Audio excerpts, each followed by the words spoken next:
Oh, I have pretty privilege and you don't. You don't got haters, you ain't popping, okay? I was seeking self-love from places that weren't gonna give me the type of validation that I needed. Speaking of tea, today's video is going to be a girl chat. Is laid back. I'm in the car. I know y'all love the drive with me's, but it's raining and I don't got nowhere to go, so we just gonna sit in the car. Is that okay? Okay, we have a bunch of topics to talk about today and I'm very excited because these are bomb topics. Like, when I say chef's kiss, mwah, chef's kiss. So the first thing that I'm going to talk about is insecurities. I feel like everyone has insecurities, even the woman with the most surgeries, with the most, and nothing is wrong with surgeries. I'm not saying anything is wrong with surgeries, but I'm just saying people alter things about themselves all the time to find new insecurities. You feel me? Be on the same page? Okay. Main insecurity would be my hip dips. I don't think I have any other insecurities concerning my body anyways. It's really crappy that society has made it not normal, a standard that you are supposed to have these voluminous hips, and I hate that. The fact that we are getting fed these things on social media, on TikTok, on Instagram and Twitter. I'm not saying that social media is bad, because it's not. You can use social media to your advantage. Don't think that social media is bad. Can it be used as bad? Yes, but it's not entirely bad. What I'm saying is we are fed all of these things that make us insecure about ourselves. We are looking at Kim Kardashian and Alexa Sky and all of these celebrities and models and gorgeous women. Don't get me wrong. And like I said, there's nothing wrong with doing whatever you want to your body, because your body, your choice. Okay, sis? At the end of the day, that person that you're comparing yourself to probably has an insecurity as well, or two or three. For me, I'm making my hip dip something that I truly love about myself. My mom is an African woman, and African women usually have these hips and just gorgeous bodies. I didn't get that gene, honey. I didn't. Don't get me wrong. Body, yada, yada, yada, banging. Body is banging, but I just don't have hips. And you know what? That's okay. If society says it's not a normal thing, I don't give a crap what society says, because it's normal to me. I have them and I'm beautiful. So relationships in college are a beautiful thing if you and your partner are on one accord, if you are on the same page. Now, when things get out of line, when things get out of whack, that's when it's a problem. My advice for relationships in college: don't let everyone feel like they can have a say on what you do in your relationship. At the end of the day, you're in that relationship and not them. In the public eye, and I'm not saying your relationship is in the public eye, but like you yourself is in the public eye. People are just going to have a say on whatever you do. You don't even have to post anything about your relationship. Like, people are just, regardless of if you're low-key or if you're out there, like, people are going to have a say on what it is in your relationship. But yes, sis, at the end of the day, if you want to date in college, if you want to get in a relationship in college, just make sure that you and your partner are on one accord. Like, you don't have to be on one accord with anyone else but you and your partner, because you and your partner are the ones in that relationship. So social media influence. I love this topic because I never knew how much of a social media influence I was until I started putting out videos and people were just like, oh, like, I would love for you to talk about this. I would love for you to talk about that. Like, I was like, wow, like, I really have this influence on people. Like, I didn't even know. Like, you don't recognize things until you actually do it. So if you want to become a social media influencer, I feel like being a social media influencer is something that you should already have. Do I consider myself one? I mean, because I do influence people on the media, but at the same time, I'm not big time like these big time YouTubers with over 100,000 subscribers. I'm gonna get there one day, best believe. I'm manifesting that. But at the end of the day, I'm little old me with 400 subscribers. But I do believe that this is my calling and this is what I'm supposed to do. And that I'm supposed to influence people, and I'm supposed to show people my lifestyle and how I live and how I'm a woman of God. I feel like that is my purpose. So I feel like once you know your calling and once you know how to deal with these things, because people always talk about the upside of social media influencers, but they never talk about the downside, if that makes sense.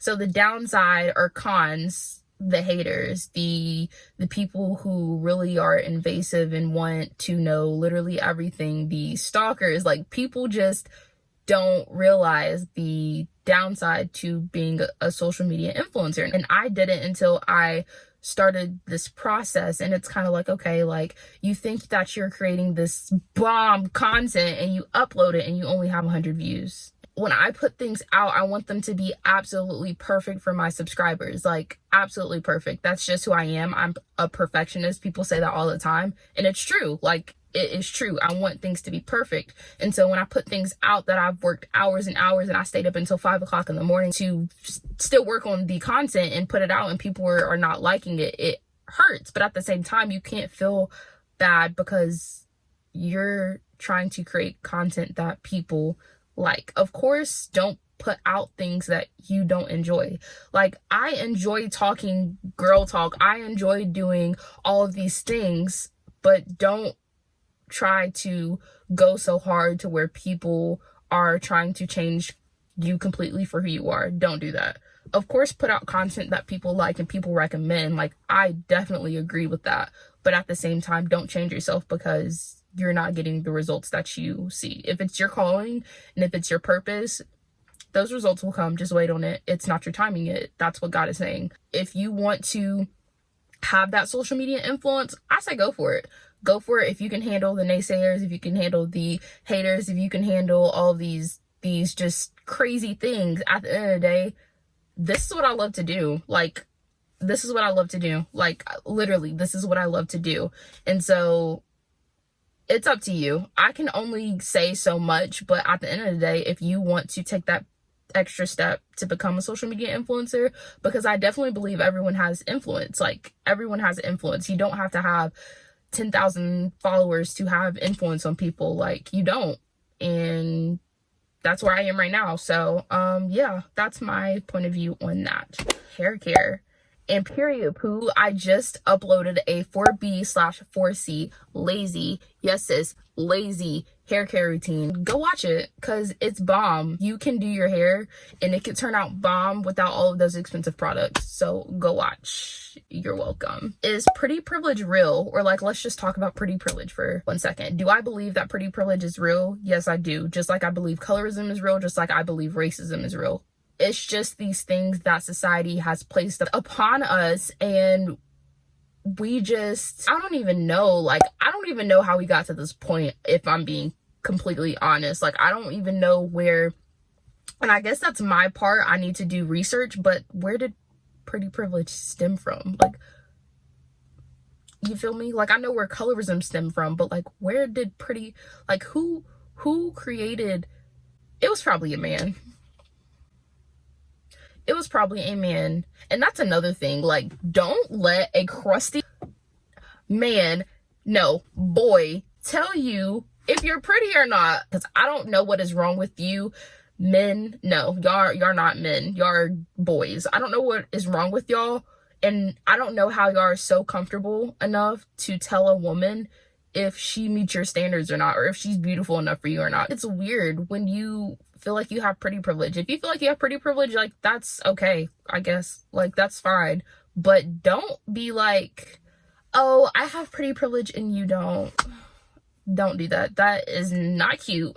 Whatever you do, sis, keep it cute, sis. So I do know we as women, especially African American women, Black women, bring others down, other Black women, because Black men bring us down.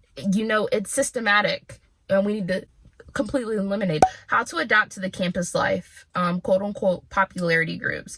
So for me, adapting to campus life was relatively easy. I kind of made connections before I came to campus, so I wasn't just completely lost. And so if you guys want me to make just a whole video, like a whole shabam on how I made myself these networking opportunities and connections before I came to college, and I'm only a freshman, to make this clear. I am a freshman. I attend the illustrious, let's get that straight, the illustrious North Carolina Agricultural and Technical State University, one of the amazing HBCUs in North Carolina specifically. But like I said, if you guys want me to make a whole video on how my process and everything like that, I will. I don't feel like I am a part of a popularity group. Like, I hang with and I call people my friend based on who I'm compatible with. You feel me? Like, I call people my friend based on our connections, how we vibe, like that sort of thing. Because at the end of the day, how am I benefiting your life and how are you benefiting mine? Like, at the end of the day, if we're friends, I'm gonna help you grow to get to the next level, and I hope that you would do the same for me. You don't like them, sis, that's not going nowhere. If you don't like their personality or how they conduct themselves or how they live their lives, that friendship is not gonna go nowhere. It's not gonna go anywhere. It's not gonna benefit you any type of way, and that's not what we want. Friends benefit each other. Real friends benefit each other. Body image. So I feel like body image is another thing that society has made a just difficult thing to just look at yourself in the mirror and think like, oh, my body is gorgeous, because society has made it to where there are standards to what beauty is, what the ideal body type for a woman is, and that's not okay. You're gorgeous the way you are. Don't let anybody tell you what to do with your body. If you want to lose weight, girl, go lose that weight. If you want to gain weight, girl, go gain that weight. And if you want to stay the same, that is okay. And don't let anybody else tell you different, because that is completely fine. I looked at his creations and he said, this is good. I did my thing. Like, that's what he said. Believe that. God did his thing when he created you. Don't let anyone tell you that you need to change anything about yourself, because you don't. Feminine hygiene. So this is a very good topic. I feel as though some women are just not educated, like genuinely not educated on how they should be taking care of themselves. First things first, I don't know if you guys watched my self-care routine. I showed the products that I used in the shower, and one of those products was the Yanni wash. Let me tell you, that Yanni wash have you on peppermint, like bomb, sis. We'll link the website to purchase the Yanni wash down below, and the oil. No, but seriously, like, those products are so bomb. So I highly recommend it, and it's Black owned. Just levels. There are levels. So yes, I definitely recommend Yanni wash, but if you don't want to spend money on Yanni wash, I completely understand that. I also would recommend the Dove unscented sensitive wash. That is really good. The main thing that I've heard is cranberry pills, or like cranberry juice, like pure, not the cran apple or the cran strawberry or the cran pint. No, the pure cranberry juice. That will help you with urinary tract infections. So with yeast infections, I would recommend Monistat. If you don't want to use Monistat, I definitely would recommend boric acid. I've heard so much about boric acid. Thank you, TikTok. I have yet to try boric acid. Want to try it? Let me know, and maybe I'm gonna get hip to it. You feel me? Just like we have to take care of our skin, like we have to take care of her as well. She's just as important. So do your research. If you guys want me to do a entire video on feminine care products and me testing things out, let me know and I will do that for you guys, because I am here for you all. So if you want me to do that, I will, sis. I got you. Let's talk about confidence and self-love. Another bomb topic that I love talking about. So confidence. I came a long way. I attended predominantly white elementary school, middle school, and high school. All three predominantly white. I really didn't see diversity until middle school. Really diverse in high school. Not really, but it was diverse to me. I probably had one Black person in my class or two Black people. That was diverse for me, because I had never experienced that before. In elementary school, I used to get picked on a lot, honey. I was just the ugly duckling. To clown myself for a second, I truly was the ugly duckling. I'm not saying that justifies people picking on me, because it doesn't, but I am saying this now because I'm not an ugly duckling anymore, but I definitely was an ugly duckling at the time. It was bad in elementary school. I used to get picked on a lot. I started growing hair on my legs, so my mother wouldn't let me shave. So I used to get picked on about that. I was really dark because I used to play out in the sun all day. Over the years, I have gained confidence.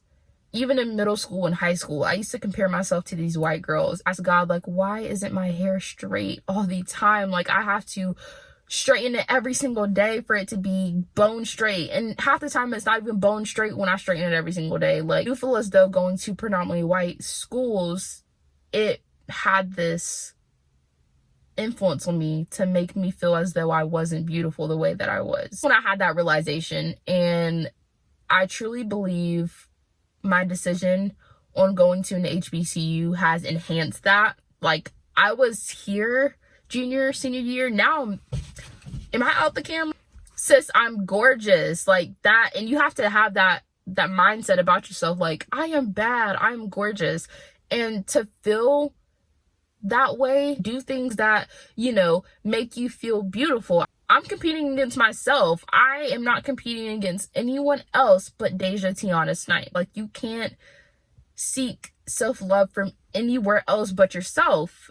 And I feel like that was my problem at one point, especially when I was, you know, in high school. Like, I used to seek love from all these places that were not good for me. Like, I was seeking self-love from places that weren't going to give me the type of validation that I needed. The type of validation that I need comes from within. It comes from myself. And that's the type of mindset that you have to have about yourself. Like, I need the validation from myself. I don't need validation from anyone else but myself and God. Don't get into a relationship thinking that you're going to seek self-love, because I did that in high school and it did not work out for me. Period. And what access do girls have in college related to feminine, sexual health, campus clinics, etc.? I definitely believe that every university or college has a campus clinic or a health center. They stress getting tested for STDs, STIs, going to the health center and utilizing that, because it's something that is in our tuition system and it is expensive. So utilize it. On her behalf, I'm not going to say her name, but there is this one just phenomenal, amazing woman, and she made it a priority to ensure that feminine products were a priority on campus. And so she took it upon herself to create her own organization, and till this day that organization is booming and it is popping. Things like that make you so proud to go to an HBCU. Like, you're surrounded by all of this Black greatness, just go-getters, and they know what they want for themselves, and they go and they get exactly that. Like, it's just so inspiring. It almost forces me to like think like, hold up, she doing this? Oh, I need to work on me.